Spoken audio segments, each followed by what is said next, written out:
నమస్తే అండి. Just one doubt. ఇప్పుడు రాష్ట్రంలో ఎలక్షన్స్ జరుగుతున్నాయి అనుకోండి. ఇప్పుడు ఎలక్షన్ కమిషన్ వాళ్ళు 2, 3 గంటలకోసారి ఇంత పర్సెంటేజ్ ఆఫ్ ఓటింగ్ నమోదైందని చెప్పేసి ప్రెస్ రిలీజ్ చేస్తారు కదా!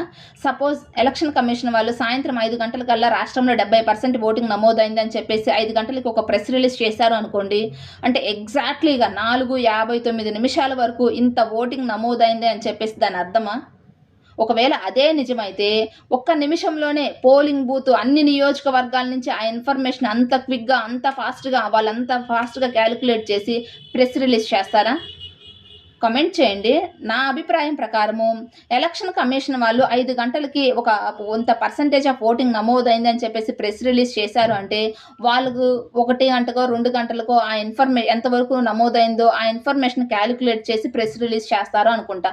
ఎందుకంటే ఇప్పుడు బూత్ లెవెల్ నుంచి ఇప్పుడు పోలింగ్ బూత్ స్థాయి దగ్గర నుంచి ఎలక్షన్ కమిషన్ వరకు ఆ ఇన్ఫర్మేషన్ అంతా ఎళ్ళాలంటే ఎన్ని స్టేజ్‌లు దాటుకుంటూ వాళ్ళ దగ్గరికి ఆ ఇన్ఫర్మేషన్ ఎళ్తుంది.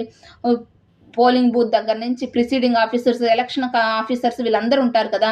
వాళ్ళు ఆ ఇన్ఫర్మేషన్ రాష్ట్రంలోని అన్ని నియోజకవర్గాల నుంచి ఆ ఇన్ఫర్మేషన్ అంతా కలెక్ట్ చేసుకొని, వీళ్ళు కూడా కాలిక్యులేట్ చేసుకొని, ఆ యావరేజ్‌ని అంతా కాలిక్యులేషన్ చేసుకొని, మళ్ళీ ప్రెస్ రిలీజ్ చేసేంత వరకు ఎంత టైం తీసుకుంటారు? 5 గంటలకి రిలీజ్ చేశారు అంటే, నాకు తెలిసి ఏ 1 గంటకో, 2 గంటల వరకు ఎంత ఓటింగ్ నమోదైందో ఆ ఇన్ఫర్మేషన్ చెప్పినట్టు అని నా అభిప్రాయం. ఏమంటారు? కామెంట్ చేయండి. వీడియో నచ్చితే సబ్స్క్రైబ్ చేసుకోండి. Thank you.